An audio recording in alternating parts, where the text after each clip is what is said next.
That thing must have been at least 8 foot tall, maybe taller. Very athletic looking, very muscular. I would say the arms were 3 feet across. And I seen this thing crossing the road, and it looked like it was probably 7.5 feet tall, maybe. And I mean, this thing was huge.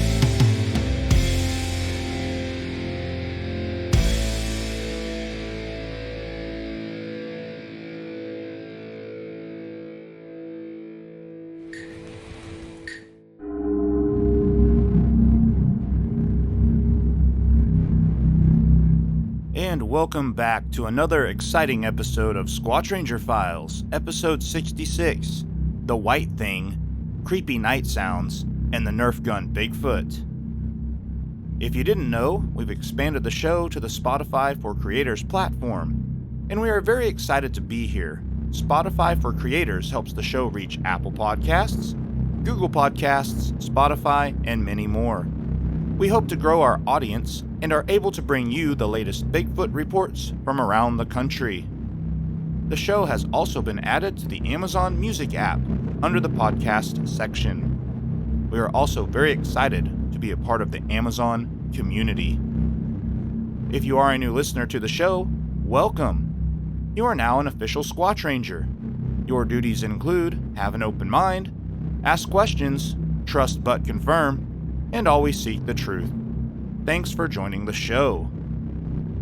If you're enjoying the episodes, make sure to follow Squatch Ranger on TikTok, where I post short clips, report highlights, and behind-the-scenes research updates.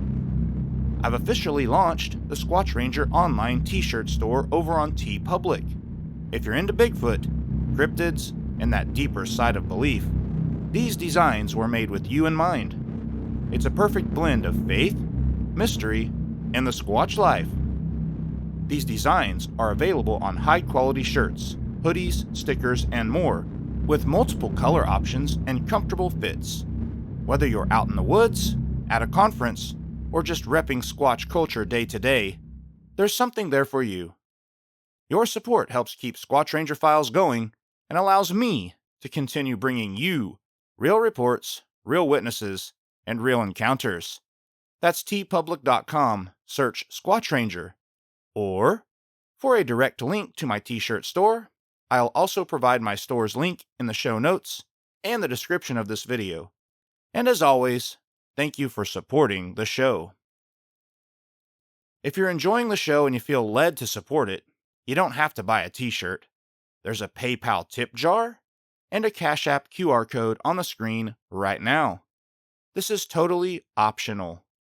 Think of it like buying me a cup of coffee while I'm digging through reports and chasing down these stories. Either way, I appreciate you being here. Alright, Rangers, it's time once again for the segment that proves Bigfoot culture is alive, well, and possibly needs supervision.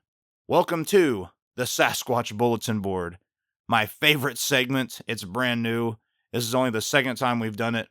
This is the part of the show where we celebrate memes, weirdness, and the undeniable truth that if there's a holiday, somehow, some way, Sasquatch is involved. Now, before we get started, yes, I am aware that Groundhog Day has already passed. I know, I'm late. But technically, it's still February when this episode drops, so I'm counting it. The first meme is actually a throwback I made about 10 years ago. It went through more rough drafts than a government report. But I finally landed on a version I'm proud of. So picture this. Groundhog pops out of his hole, looks up, and instead of seeing his own shadow, he sees the shadow of Bigfoot. And the caption reads, 6 more weeks of winter? And the groundhog replies, 6 more weeks of winter, buddy? We're lucky if it's not 6 more months. The joke is simple. Groundhog thinks he runs February, but if Bigfoot's standing there, winter isn't ending until Squatch says it's ending. That groundhog, he's negotiating survival. And honestly, if I saw a 7-foot woodland cryptid casting a shadow over my hole, I'd cancel spring too. Now, this next one is also a throwback from about 10 years ago. And yes, Valentine's Day has also passed. Again, still February, I'm sliding it in under the deadline. This one was supposed to be a cute little Valentine for Bigfoot lovers. It's 2 Bigfoot feet positioned to form a heart shape. Adorable, right? Except, you notice those toenails? And suddenly this sweet romantic woodland Valentine turns into something that probably needs a tetanus shot. That's what makes it funny to me. It's trying so hard to be Pinterest worthy, but it's still Bigfoot. There's no spa day in the forest. There's no squatchature. It's just raw, unfiltered woodland romance. Love is in the air. And possibly athlete's foot. Okay, this next one absolutely cracked me up. It's that classic punctuation meme. Top panel. Let's eat kids. And it shows a bear chasing children. Bottom panel. Let's eat. Kids. And now the bear is peacefully sitting at the dinner table with them. Punctuation saves lives. Now I saw that meme, and I could have just appreciated it like a normal person, but if you know me, I can't just let it go. I have to make everything about Sasquatch. It drives my family nuts. Every conversation somehow turns into, well, you know, Bigfoot, So naturally, I remade it. Same joke, same structure, but now it's Bigfoot instead of a bear. And honestly, it works even better. Because if you forget that comma when Bigfoot's involved, you are absolutely the entree. This is educational content, folks. We're teaching grammar and wilderness survival at the same time. And in we go. This next meme shows Bigfoot in the forest doing tree knocks. Caption reads, if I don't text back, I'm doing this. And I lost it. Because wood knocking is a known form of alleged Sasquatch communication, which means, technically, this might be the earliest version of texting. Forget smartphones. Forget Morse code. We're talking knock, knock, knock. Translation, you up? Bigfoot was out here inventing long-distance messaging before cell towers were even a thought. So if I don't respond to your message, just assume I'm deep in the woods somewhere like, knock knock, message delivered. So before the Super Bowl kicked off, Bigfoot made his official prediction. And as you can see here, he confidently pointed to the Seattle Seahawks as the Super Bowl champions. No hesitation, no analytics, no pregame breakdown, just full woodland confidence. Now I don't know what kind of research Bigfoot does. Maybe it's wind patterns in the Pacific Northwest. Maybe it's migration routes. Maybe he just liked the logo. But he pointed like he knew something. And here's what I love about this. Bigfoot predictions are undefeated because no one can verify them. If he's right, see, legendary forest wisdom. If he's wrong, well, obviously that wasn't the real Bigfoot. That was a juvenile. It's the perfect system. Next season, we may need to start an official segment. Squatch Picks. No Vegas odds, just vibes. Now this next one comes out of Lebanon, Indiana, where a historic snowfall brought out the inner cryptid artist in a guy named Michael G. Instead of shoveling 10 feet of snow like a normal person, he turned his driveway into a full-blown hungry Yeti that looks like it eats cars for breakfast. And honestly, that thing is terrifying. The garage door is the mouth. The teeth are carved into the snow. It's got massive hands gripping the driveway like it's crawling toward the street. This isn't a snowman. This is a snow lawsuit waiting to happen. The caption says no vehicles were harmed. Yet. That yet is doing a lot of heavy lifting. Can you imagine pulling into your driveway after work? You're tired, you've had a long day, and now your house now looks like it's trying to consume your Honda Civic. That's commitment. That's artistry. That's someone who said, I could shovel this, or I could create winter nightmare fuel. And honestly, I respect it. And before we wrap up the bulletin board, we've got one honorable mention this month. With the Winter Olympics going on right now, apparently Bigfoot has decided he's entering the figure skating competition. That's right, we've got Sasquatch out there in a sparkly blue number going for gold. I'm just saying, if he lands a triple toe loop at 8 feet tall and 600 pounds, the judges better score that accordingly. That's not a triple axel. That's a triple tree axle. In all seriousness, there's been so much great bulletin board material this month, it's been hard to squeeze it all in. So this one gets the honorable mention for Olympic spirit. Myth meets metal. And apparently, Sasquatch skates. And that, Rangers, is this week's Sasquatch bulletin board. Throwbacks, toenail valentines, grammar lessons, and prehistoric texting technology. Proof, once again, that Bigfoot culture is weird, creative, and absolutely thriving. If you've got a meme, a sighting, or something strange you want featured on the bulletin board, send it in. Because around here, if it's weird, if it's wild, it can somehow be turned into a Sasquatch joke. It belongs on the board. Alright, let's get back into the show. It's now time for listener comments from a previous episode. These comments will come from Squatch Ranger Files, episode 65. I want to take a minute to recognize some listener comments from both Spotify and YouTube. First up, this one came in from Spotify. CareYG wrote, Is this real? Why are there no comments? I'm new to this channel. First episode. Is there a sign-on bonus? First off, CareYG, welcome to the Squatch Ranger Files. I'm really glad you found the show and decided to jump in. There may not be a sign-on bonus, but you do get lifetime access to mysterious forests, questionable footprints, and way too many Sasquatch references. Seriously though, I appreciate you checking out your first episode. Whether you're here for the encounters, the investigations, or just to see how weird this whole thing gets, you're officially a part of the Squatch Ranger community now. Thanks for listening on Spotify and taking the time to comment. Now let's head over to YouTube, where we had a couple of great comments. This first one is from EB6771, who said, Congratulations on 65 fantastic episodes. More great encounters. Like the new segment, your show just keeps getting better. Thank you so much, EB. I really appreciate that. 65 episodes is wild to think about.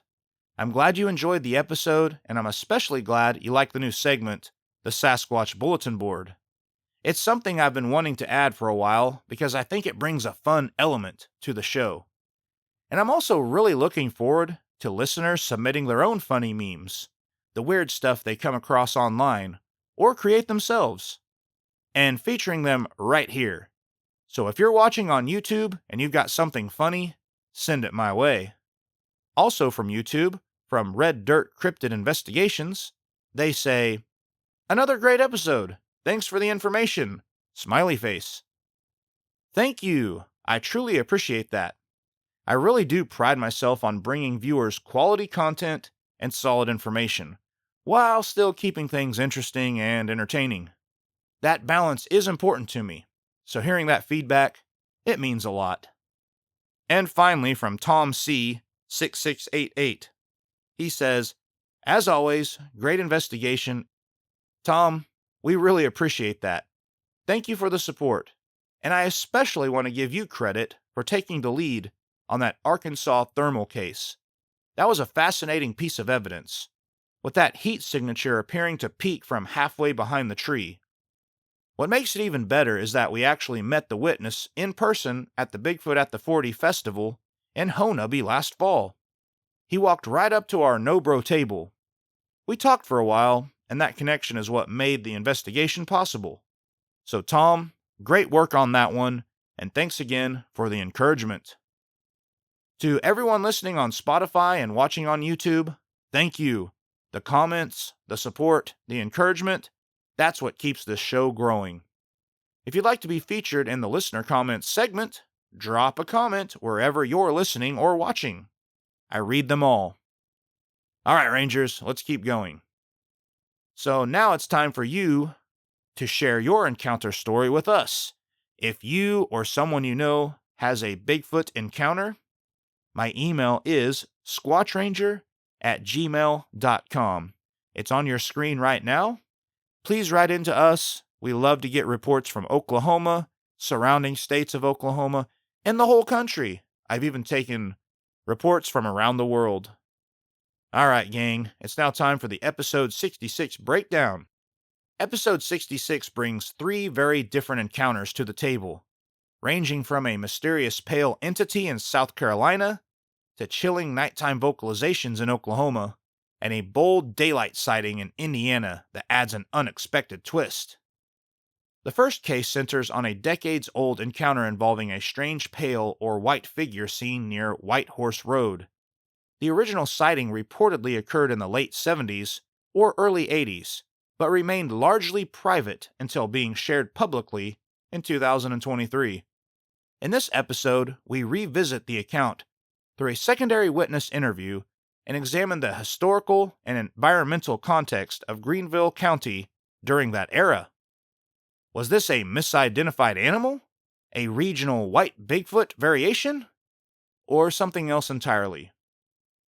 The key elements include description of a light-colored or white upright figure, proximity to a wooded corridor near I-85, long-term memory consistency despite the passage of time, regional patterns of unusual sightings in the upstate South Carolina area. This case adds to the growing catalog of reports involving non-traditional coloration in alleged Sasquatch encounters.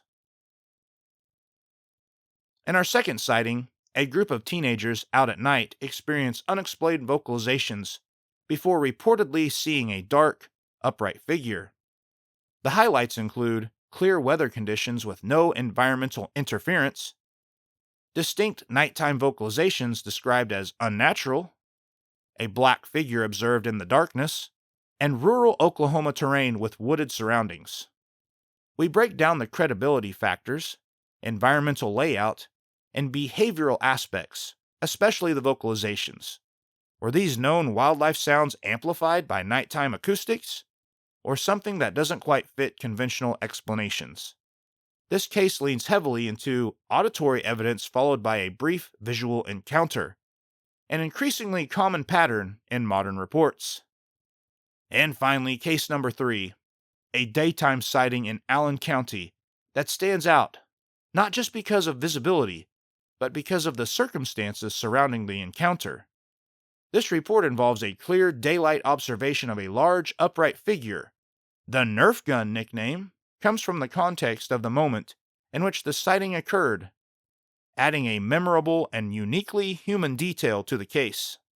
Key discussion points: daylight visibility and detail recognition, witness reaction and behavioral description of the figure, terrain and surrounding wooded areas of Allen County, And finally, credibility markers and spontaneous daytime sightings. Daylight encounters tend to carry weight due to improved visibility. This case gives us a chance to examine movement, posture, and environmental placement in a clearer setting than most nighttime reports. Episode 66 highlights 3 recurring Sasquatch patterns: unusual coloration, white versus black figures, vocalizations preceding visual contact, and daytime versus nighttime encounter dynamics. From South Carolina to Oklahoma to Indiana, these reports show geographic diversity but behavioral similarities, suggesting consistent patterns across state lines. Number 1. The White Thing. Late 1970s to 1980s. Greenville County, South Carolina. Class C, second-hand account. Squatch Ranger Files number SC80WT017. Thought I'd share my great-uncle's Bigfoot story, which he called The White Thing. I still remember very vividly the first time he ever told me the story. It was late one evening, and he, and a few of his brothers, and the family dog, had driven out to a field, started a fire, and were drinking. They had been out there a few hours, and a few of his brothers had tried to fall asleep. Well, he was tending to the fire and keeping watch. It was at this point he noticed a large white object off in the distance. He assumed it was the field owner's horse, since he knew there was one in the field, yet knew there was a fence, so wasn't worried about it coming too close. Little time passes, and he notices the white thing was closer, but again, not very concerned. Until a little later, he noticed that the thing had to be a lot closer than where that fence was, which started to worry him. He got his brothers up, and the dog, and got them all in the car. Well, he sat there and was looking at this massive white thing that was just outside the reach of the headlights. Then he got the dog and approached it. He said he got about 15 to 20 feet away when he realized it was larger than what he thought and standing on 2 feet. He said the dog was standing behind him, and he told her to sick it, since she wasn't afraid of anything. He said she tucked her tail between her legs and whimpered and backed away. He said about that time the thing took a step towards them, and he took off running. He jumped in the car and took off for home. His brothers were heavily intoxicated and barely remembered anything from that night, but teased him about the white thing later when he told their mom and talked to the other family about it. He said the more he thought about it, the white thing stepped right over that barbed wire fence with ease and never made a sound. Few months passed, and he was working late, and his brother picked him up from work and took him to his parents' house, which wasn't very far from the field they were in that night.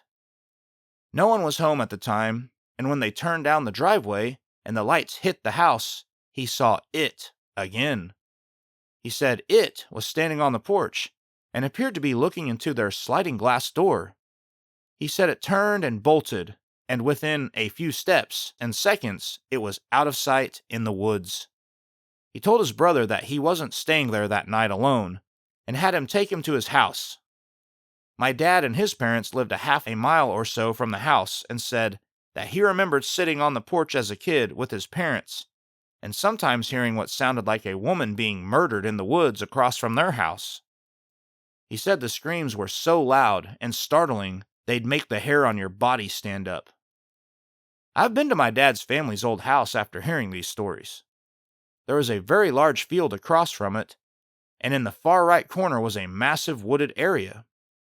It's also strongly believed that this area had Indian activity, and believed there is a possible Indian burial ground somewhere within a 5 to possibly 10-mile radius of this area. I thought that was interesting since most Indian tribes acknowledge the existence of Bigfoot. The one thing that left me puzzled for years was why would Bigfoot be white if this is what he saw? Upon some research I've done over the last 5 years of other sightings, I found reports of a light gray Bigfoot in this area. which I would possibly assume could show up white at night. I mean, I've heard of Bigfoots being different colors, but white just seemed like a stretch. I've never had an experience yet myself, but I hope I am fortunate enough to have one. Follow-up. Investigators report. The primary experiencer is the reporting party's great uncle. The witness first shared the account when the reporting party was in elementary school. According to the reporting party, the uncle's description of events has remained consistent over many years, with no significant deviations in detail. The witness has reportedly faced skepticism and criticism from family members, some of whom have attempted to offer conventional explanations. However, despite the ridicule, the witness has maintained the same account whenever he is willing to discuss it. One secondary witness, the uncle's brother, admitted to seeing a white blur but could not positively identify what it was. The witness and several brothers were gathered in a rural field, drinking and tending a fire. Some of the brothers had fallen asleep. The witness remained awake and tending the fire when he noticed a large white object at a distance. Initially, he believed the object to be a horse belonging to the landowner. A barbed wire fence separated their position from where the animal would have been expected to stand. As time passed, the white object appeared to move closer than the known fence line, which caused concern.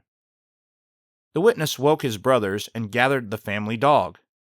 While seated in the vehicle, he observed the object standing just beyond the reach of the headlights. He then exited the vehicle and approached to an estimated 15 to 20 feet.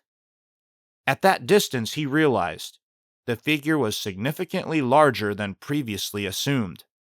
It was standing upright on two legs. It made no audible sound. It appeared solid white in color. The witness stated the figure stepped over the barbed wire fence effortlessly and silently. He commanded the family dog, described as fearless, to attack. Instead, the dog tucked its tail, whimpered, and retreated. Immediately after, the creature stepped forward toward them. The witness fled to the vehicle and left the area. The brothers present were reportedly heavily intoxicated and have little memory of the event, later teasing the witness about the white thing. Several months later, the witness was dropped off late at his parents' house, located not far from the original field site. Upon turning into the driveway, vehicle headlights illuminated the front porch. The witness reported observing the same large white upright figure standing on the porch, appearing to look into the sliding glass door. The figure reportedly turned and fled toward nearby woods. Within seconds, and only a few strides, it disappeared from sight. The witness declined to stay alone at the residence that night and asked to be taken elsewhere. The brother who drove him that evening later acknowledged seeing a white blur, though he could not identify it. The reporting party's father, who lived approximately half a mile from the property during childhood, recalled repeated instances of hearing extremely loud screams emanating from woods across from the residence. The screams were described as resembling a woman being murdered, high-pitched, piercing, and hair-raising. Family members attempted to rationalize these sounds as possibly being panthers. However, no documented reports of panthers in that specific area have been confirmed. The father himself reportedly questioned that explanation.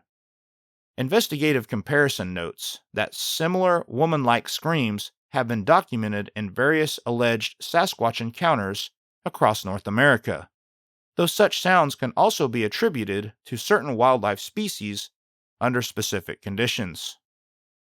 Modern mapping shows significant development compared to the time of the sighting, suggesting the habitat was considerably more rural and forested at the time of the incident. The reporting party conducted independent research into sightings within approximately a 40-mile radius of the area. Findings included 2 reports of a light gray Bigfoot in the broader area. No prominent historical reports of a white Bigfoot locally at the time the story was first told. The reporting party noted that the light gray fur could appear white under low light conditions or when illuminated by vehicle headlights at night. Research into regional history revealed documented Native American presence within 5 to 10 miles of the sighting location. Oral traditions among multiple tribes reference tall people or wild forest beings consistent with Bigfoot-type descriptions. While no direct archaeological evidence links burial grounds to the encounter site, regional tribal history is acknowledged. Reported Bigfoot coloration across North America includes black, brown, reddish, auburn, gray, and rare reports of a lighter or white individuals. Possible explanations for the perceived white appearance include light gray fur reflecting headlights, seasonal coat variation, age-related depigmentation, optical distortion in low light conditions. No indication was given that the figure displayed luminescence. Rather, it was described as appearing solid white. Notable characteristics of the reported entity: bipedal locomotion, significant height, larger than expected at 15 to 20 feet, silent fence traversal, observed residential curiosity, porch incident, rapid retreat into wooded cover, induced fear response in a normally fearless dog. Credibility considerations. The witness has maintained a consistent account over decades. The report predates widespread internet dissemination of white Bigfoot accounts, per reporting party's recollection. A secondary witness partially corroborates seeing an unidentified white figure. Alcohol consumption was a factor during the initial encounter, potentially affecting perception. However, the second sighting occurred while sober and months later. The witness has reportedly endured ridicule rather than seeking notoriety. Conclusion: this case presents a consistent, multi-event sighting involving a large upright white or light gray biped in a historically rural portion of Greenville County, South Carolina. While conventional explanations, misidentification of livestock, lighting distortion, wildlife vocalizations, remain possible, certain aspects, particularly silent fence traversal, repeated appearance, and canine fear response, are notable within Bigfoot encounter literature. At present, no physical evidence has been recovered. The report remains classified as an unexplained bipedal sighting, pending further investigation. Number 2. Teens report hearing strange vocalizations and saw a black figure. 2003, Ottawa County, Oklahoma. Class A, nighttime sighting. OregonBigfoot.com file number 541. I live on the outskirts of Wyandotte, Oklahoma. Up in the wooded areas, we live in a fairly big blue house. There are woods located in front and in back of our house. The woods in front are closer, but the woods in back aren't that far either. The sounds and sighting both happened in the woods located behind our house. We own 10 acres, and it's about 5 acres to the woods. We have a four-wheeler trail that leads about to where we heard the sounds and had the sighting. It all started with me and my friends wanting to go on a camping trip. So we all decided on my house, in the woods located behind my house, since we already had a four-wheeler trail to get there. When the day came, we took all our stuff out to the camp spot, which was on a wide opening in the woods. We set up our tent and got everything ready and returned to the house to watch TV, etc., until it got a little dark. When the sun started to fall and light started to get scarce, we all got off our butts and started into the woods. 2 of us walked, and 2 of us took the four-wheeler. After we got there, it was almost pitch black, so we decided to start a fire. As we gathered wood, we remembered we had forgotten a lighter, and none of us felt like going back to the house at the time. So we all got in the tent and talked for a while and ate some food. Then me and my friend decided we would get a flashlight and take the four-wheeler back to the house to get a lighter. I had no headlights on my four-wheeler. So me and my friend took off on the four-wheeler. As we headed down the path, we started to hear sounds in the woods, but we ignored them, thinking it was our imagination trying to get us wound up. But as we turned this one turn and started to go down this really steep hill, we both looked over and see a dark black figure run by in the woods. My friend tried to flash the light on it, but he only got it a little bit because I lost control on the steep hill and we almost ran into a large pile of rocks. Me and my friend were scared to death, so we floored the four-wheeler through the rest of the path and flew down the field to my house. We then got the lighter and rested for a little bit, and eventually we decided that it was probably just an old rotten tree, and our imaginations ran wild. So once again we took off through the field and down the path until we reached the campsite where my two other friends were in the tent. As we made our way to the tent and opened the zipper door, we could tell they had heard or seen something. So I asked. They said they had heard some horrible yelling noises coming from the woods behind the tent. We were a bit freaked out, especially after what happened to me and my friend and what we had seen. Another incident that occurred lately was yesterday after my father and uncle got done baling the hay and cutting the grass. I was outside working on the barn when I heard a hay ring being rolled out in the woods. There's a field next to our land that used to have cattle on it, but now all it has is old hay rings. Suspecting nothing, I went on about my business, but later when I got in, I started to play my PS2, when it dawned on me, the hay ring. I was bored anyway, so I took the four-wheeler down the same path that I took when camping and drove near the campsite where I found a hay ring in the woods, about 150 to 200 yards away from the field where the hay rings are supposed to be. I made my way to the field and found the hay ring still there, but I also found the spot where the other hay ring was. The grass was laid down in a circle in the shape of the other hay rings, so I know that's where it had to have been. Investigators report.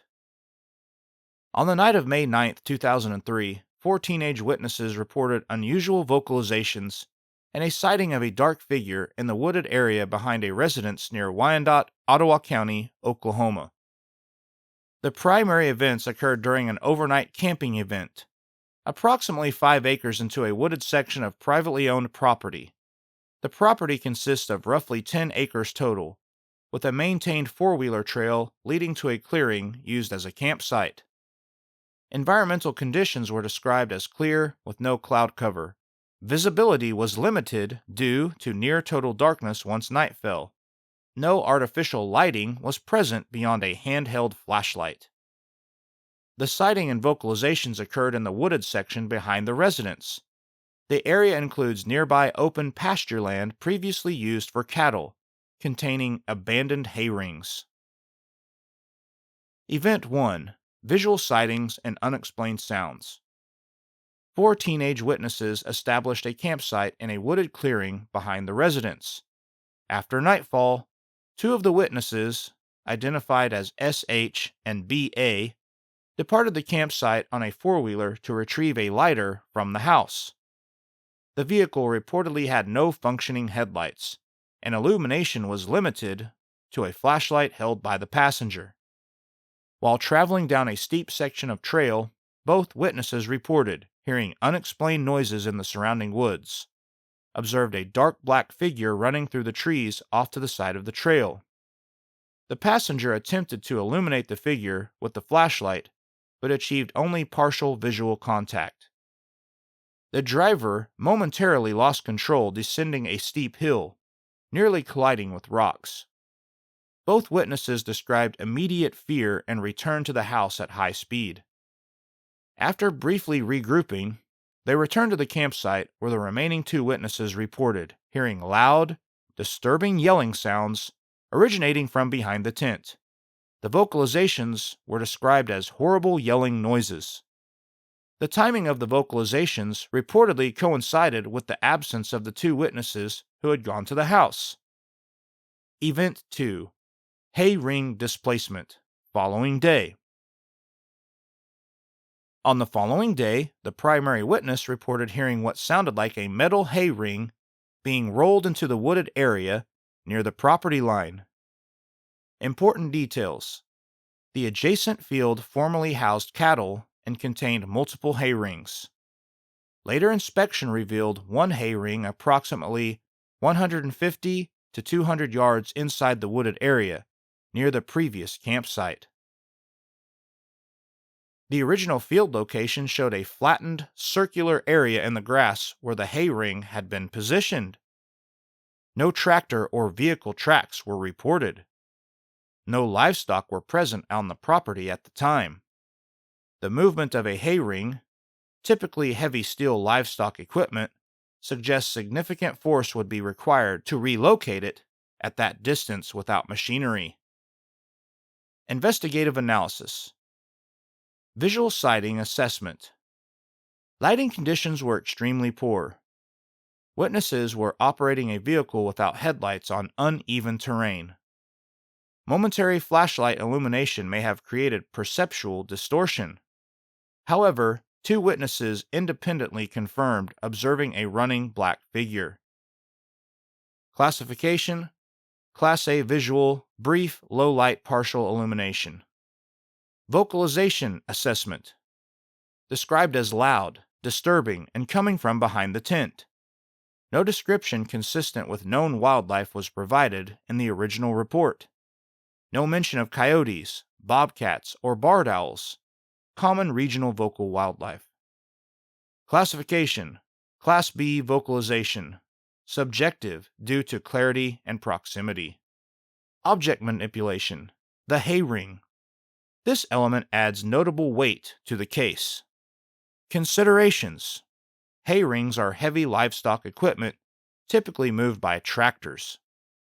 Movement of 150 to 200 yards into wooded terrain suggests intentional relocation. No evidence of human prank reported. No cattle or farm activity at the time. Possible explanations: human interference, prank or unauthorized access. Farm equipment used earlier without witness knowledge. Natural roll due to slope. Unlikely without consistent grade. If accurately reported, this element suggests possible object manipulation behavior, which has been referenced in other Sasquatch case files. Comparative patterns. The following patterns are consistent with regional Sasquatch reports. Dark upright figure running through timber. Nighttime vocalizations near campsites. Activity triggered by human presence. Displacement or manipulation of heavy objects. Ottawa County lies within a corridor of wooded habitat extending through northeastern Oklahoma into Missouri and Arkansas, areas with repeated Class B and Class A reports.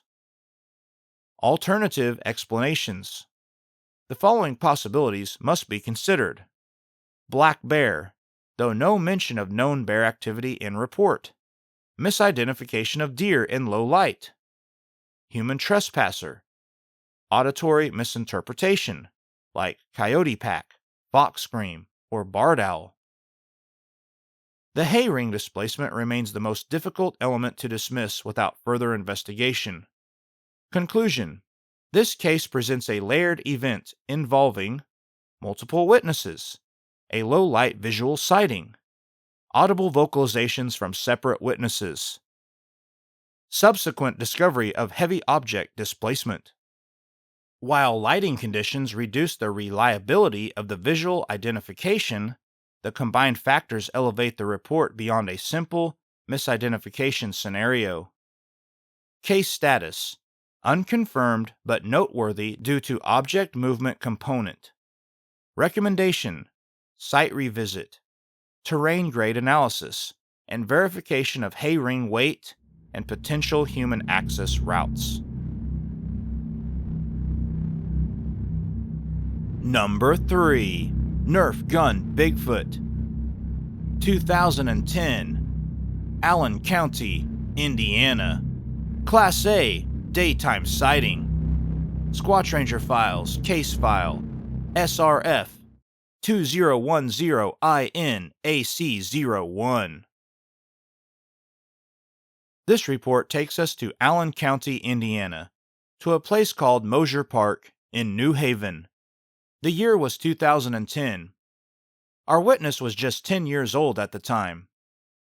It was an extremely hot and humid summer day, the kind of Midwest heat that just hangs in the air. Because of that, he waited until close to dusk to head out, when things finally started to cool down.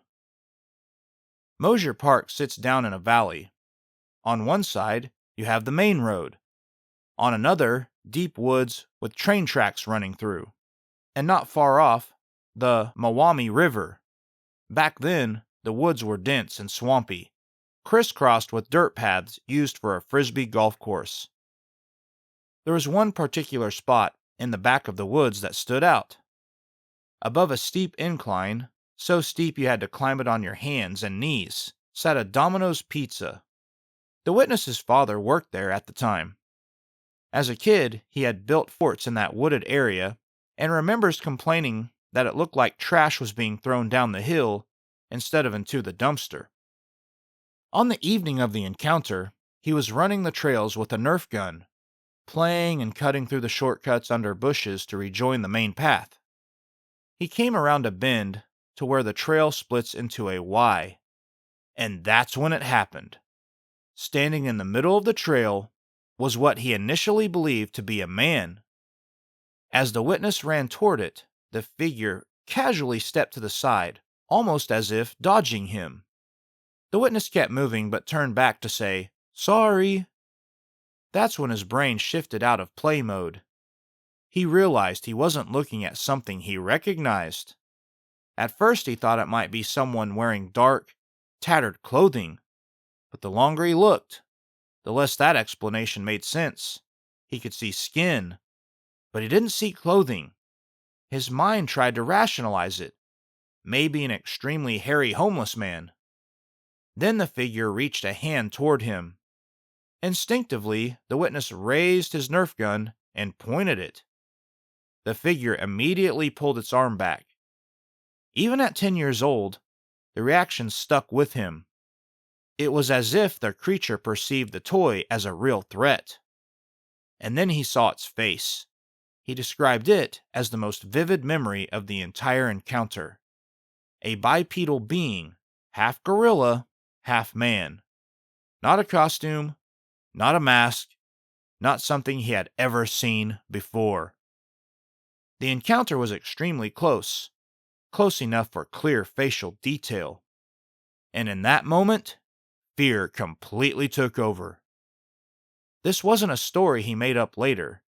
This was a child who ran into something on a wooded trail that didn't fit into any category his mind could file away. Allen County, Indiana. Daytime sighting, Class A encounter, extremely close range. Sometimes the most powerful reports come from the simplest circumstances. A kid playing in the woods who ran into something that stepped aside and watched him. Follow-up, investigators report.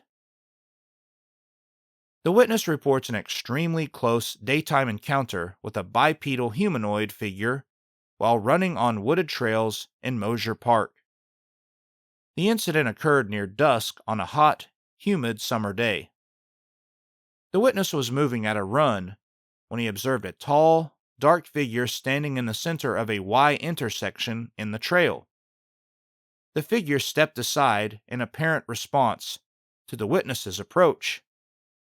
Upon turning back to apologize, the witness realized the figure did not appear human. Physical description: bipedal, covered in dark hair, appeared unclothed, humanoid body structure, face described as half gorilla, half man, extremely close proximity, estimated within several feet. Behavior observed: figure stepped aside as witness approached at a run. Extended arm toward the witness. Withdrew arm immediately when witness pointed a Nerf toy gun at it. No vocalizations reported. No aggressive pursuit reported. The reaction to the toy gun is notable, suggesting situational awareness and possible threat recognition. Environmental context: valley terrain bordered by town, train tracks, and river. Dense and swampy woodland at time of encounter. Steep incline leading to commercial building, the Domino's Pizza. Area known to contain heavy vegetation and limited visibility. Encounter occurred near dusk, though still daylight. Credibility factors: witness recounts vivid memory of facial features. Emotional response remains strong years later. Reaction-based detail: arm withdrawal at toy gun. Suggests spontaneous event. Witness was a child at the time, reducing likelihood of hoax motivation. Possible explanations: misidentified human. Unlikely due to facial and body description. Extremely hairy individual. Witness ruled out due to facial structure. Costume wearer. No clothing seams or fabric observed. Known wildlife does not match regional fauna. Conclusion: the encounter qualifies as a Class A, close-range daylight sighting involving a large bipedal, hair-covered humanoid exhibiting reactive behavior. Given the proximity, environmental conditions, and behavioral interaction, this case stands as a significant juvenile witness encounter in Allen County, Indiana. Status: unexplained.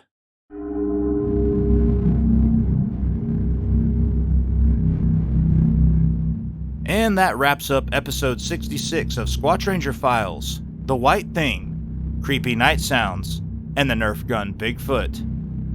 If you enjoyed tonight's cases, make sure you hit that subscribe button, leave a review, and share this episode with a fellow Squatcher.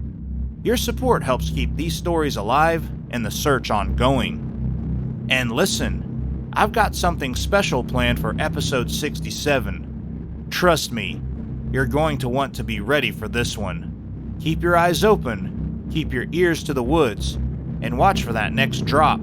Episode 67 is going to be very special. Until next time, stay safe out there and keep searching.